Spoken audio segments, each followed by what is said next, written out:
Assalamualaikum warahmatullahi wabarakatuh. Alhamdulillahirabbil alamin wa bihi nasta'in ala umuri dunya waddin wassalatu wassalamu anbiya wal mursalin wa ala alihi washabihi ajmain amma ba'du. Yang saya banggakan kepada anak-anak kelas 10 khususnya, eh, mari kita lanjutkan kembali di pelajaran PPKN pada hari ini. Tapi sebelum melanjutkan materi berikutnya, Bapak mohon yang merasa pernah daftar ekskul Sispala ya, itu silakan hubungi ke nomor WA yang sudah tertera di monitor kalian. Itu bisa langsung ke pembinanya ataupun bisa langsung ke ketua Sispalanya. Ya, sekali lagi Bapak mohon yang merasa belum bergabung di ekskul Sispala, Bapak mohon silakan bergabung ya, hubungi ke nomor pembina ataupun ke ketua Sispala. Baik, kita langsung saja masuk ke materi berikutnya. Ini masih lanjutan kemarin itu ya, tentang kementerian. Ini ada kedudukan dan fungsi Kementerian Negara Kesatuan Republik Indonesia dan lembaga kementerian non-kementerian atau bisa disebut LPNK ya. Nah, pada Perpres nomor 7 tahun 2015 membagi kementerian dalam 3 kelompok. Yang pertama adalah kedudukan, tugas, dan fungsi Kementerian Indonesia. Yang kedua, klasifikasi kementerian di Indonesia. Yang ketiga, lembaga kementerian, lembaga pemerintahan non-kementerian.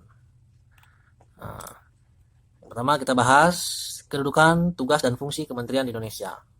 Tugas Kementerian Negara memiliki beberapa tugas, yaitu mengikuti dan mengkoordinasi pelaksanaan kebijakan dan program yang sudah diletakkan pada bidang tertentu yang menjadi ranah dan tanggung jawabnya masing-masing. Ya contohnya kalau ada bidang Kementerian Perhubungan atau Menteri Pertanian itu punya ranahnya masing-masing ya, artinya punya tanggung jawabnya pun mereka sudah punya tanggung jawab dalam ranahnya masing-masing. Kemudian menampung berbagai masalah yang muncul dan mengusahakan penyelesaian masalah dengan mengikuti semua perkembangan keadaan di bidang yang membutuhkan koordinasi. Kemudian melakukan koordinasi dengan berbagai direktur jenderal dan pemimpin lembaga lain untuk bekerja sama dalam menyelesaikan berbagai masalah, terlebih yang berkaitan dengan lembaga atau bidang dalam negara. Ya, itu adalah tugas Kementerian Negara. Kementerian Negara memiliki beberapa tugas tadi ya. Itu adalah tugasnya. Kemudian ada fungsi. Nah, ini fungsi Kementerian Negara. Fungsi Kementerian Negara terbagi menjadi beberapa. Yang pertama, koordinasi dan sinkronisasi perumusan, penetapan, dan pelaksanaan kebijakan kementerian atau lembaga yang terkait dengan isu di bidangnya.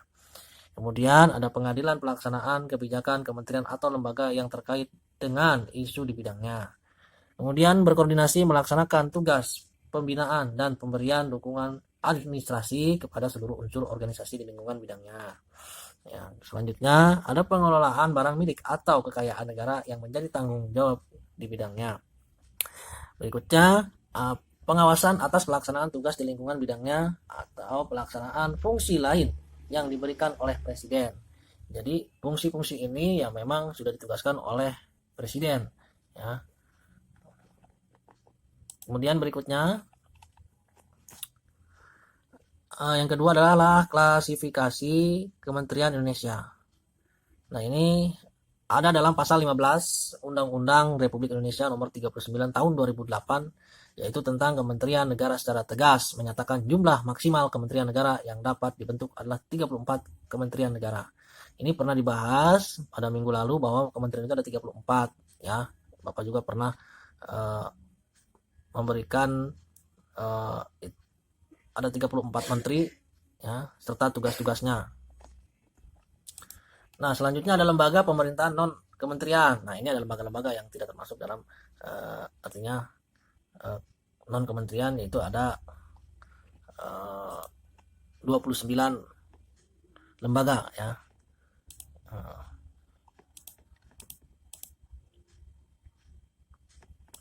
Tapi sama ini juga lembaga pemerintahan non kementerian sama juga ditugaskan oleh Presiden ya. Ya, artinya yang 34 itu pun sama ya, ditugaskan oleh Presiden, yang juga sama ditugaskan oleh Presiden.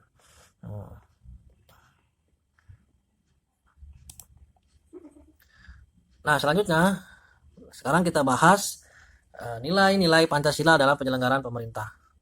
Ya, yang pertama ada nilai subjektif dan objektif Pancasila. Ya, nilai subjektif dan nilai objektif Pancasila. Yang kedua adalah aktualisasi nilai-nilai Pancasila dalam penyelenggaraan negara. Nah, ada nilai subjektif dan nilai objektif Pancasila. Nilai-nilai Pancasila yang bersifat subjektif artinya nilai-nilai tersebut merupakan hasil pemikiran bangsa Indonesia sendiri sepanjang sejarahnya. Ya, diciptakan bahwa artinya orang-orang kita lah yang menciptakan adanya nilai-nilai Pancasila. Ya, ada nilai subjektif dan nilai objektif. Ya. Nah, nilai objektif adalah nilai yang bersifat nilai-nilai yang terkandung dalam Pancasila. Juga diakui kebenarannya bahwa keadilan oleh bangsa-bangsa lain di dunia. Ya, jadi bangsa-bangsa lain juga mengetahui bahwa Pancasila itu adalah dasar negara Indonesia, ya. Dan mereka mengetahui bahwa negara kita ini sudah merdeka dan sudah membuat adanya dasar Pancasila, ya. Inilah dasar Pancasila kita itu adalah 5 Pancasila. Yang pertama ada ketuhanan yang Maha Esa, kemudian kemanusiaan yang adil dan beradab, kemudian ada persatuan Indonesia, kerakyatan yang dipimpin oleh hikmat kebijaksanaan dalam perusahaan perwakilan, dan yang kelima keadilan sosial bagi seluruh rakyat Indonesia. Ini tolong jangan sampai lupa ya, karena ini adalah dasar negara kita dan memang harus kalian hafal. Ya, Bapak tidak ingin kalian anak SMA sudah jadi anak SMA tapi belum hafal Pancasila. Ini tolong diingat ya oleh kalian. Baik, kita bahas nilai-nilai Pancasila dalam penyelenggaraan negara. Yang pertama ada ketuhanan yang Maha Esa. Nah, ini adalah negara Indonesia merupakan negara kebangsaan yang berketuhanan yang Maha Esa. Ya.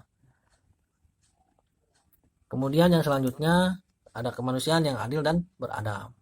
Rumusan sila kemanusiaan yang adil dan beradab memiliki makna kepaduan sifat-sifat keadaan serta hakikat negara dengan hakikat manusia yang bersifat monopluralis, yang artinya terdiri atas rohani dan raga yang diciptakan oleh Allah Subhanahu wa taala sesuai dengan Pancasila sila pertama, yaitu ketuhanan yang Maha Esa. Berikutnya persatuan Indonesia. Nah, persatuan Indonesia adalah kunci semangat dan sumber motivasi sampai tercapainya Indonesia menjadi merdeka. Ya, negara kita ini harus bersatu. Nah, untuk itu kita berbanyaknya suku, budaya dan ras dan lain sebagainya, tetap kita jangan membeda-bedakan, kita harus tetap satu. Kemudian ada kerakyatan yang dipimpin oleh hikmat dalam kebijaksanaan dan perwakilan. Ya, Indonesia suatu negara yang demokrasi dari bangsa multikultural, multi etnis serta pluralis dalam kehidupan beragama. Ya, oke, kita lihat selanjutnya. Nah, multikultural terdiri dari 2 kata, yaitu multi dan kultural. Multi berarti banyak atau beraneka ragam, sedangkan kultural berarti budaya. Nah, jadi multikultural adalah suatu masyarakat yang terdiri atas banyak struktur kebudayaan, disebabkan banyaknya suku bangsa yang mempunyai struktur budaya sendiri yang berbeda dengan budaya suku bangsa lain. Pada hakikatnya, konsep multikultural adalah masyarakat yang mempunyai banyak suku bangsa dan budaya dengan beragam adat istiadat. Kita banyak adat ya, ada adat Sunda, adat Bali, adat Jawa dan lain sebagainya. Nah, kita sangat kaya dalam adat suku bangsa kita. Kemudian ada multi etnis. Multi etnis adalah masyarakat yang terdiri dari beragam ras, suku, bangsa. Kemudian ada selanjutnya pluralis, berarti keadilan untuk menerima keberagaman, artinya untuk hidup secara bertoleran, jangan bertentangan, ya. Artinya kita sebagai warga negara Indonesia tidak boleh banyaknya suku itu artinya tidak boleh saling menjelekan atau saling merendahkan satu sama lain, ya. Dan artinya kita harus bisa saling menghormati, ya, saling hargai satu sama lain. Kemudian yang kelima itu adalah keadilan sosial bagi seluruh rakyat Indonesia.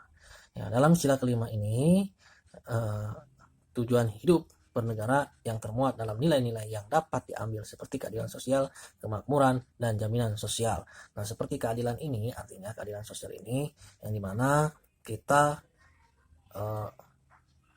contohnya dalam hukum itu tidak boleh dibeda-bedakan, ya. Baik presiden pun sekalipun melakukan kesalahan itu harus diberikan sanksi yang sama, ya, tidak boleh dibeda-bedakan. Begitupun dengan masyarakat kecil, kalau melakukan pelanggaran sama harus dihukum dengan sanksi yang ada. Nah, kemakmuran dan jaminan sosial. Nah, ini adalah pemerintah tugasnya, harus bisa mensejahterakan rakyat, memakmurkan rakyat, ya, menjamin bahwa rakyat itu kebutuhan-kebutuhan dalam ekonominya bisa tercukupi. Seumpama kalau tidak ada beras di negara kita, kita harus mau tidak mau ya harus impor beras dari negara lain agar negara kita ini bisa tercukupi untuk kebutuhan pakannya, ya, atau kebutuhan-kebutuhan ekonomi yang lain, ya. Baik, mungkin cukup sekian dulu anak-anak ya. Kita nanti sambung lagi di pertemuan selanjutnya. Kurang lebihnya Bapak mohon maaf ya. Oh iya, Bapak juga lupa, nanti kalian absen di link yang Bapak sediakan di Google Classroom ya. Bukan absen di bawah kolom komentar, tapi di link yang ada di dalam Google Classroom. Mungkin cukup sekian dari Bapak Heri. Billahi taufiq wal hidayah. Assalamualaikum warahmatullahi wabarakatuh.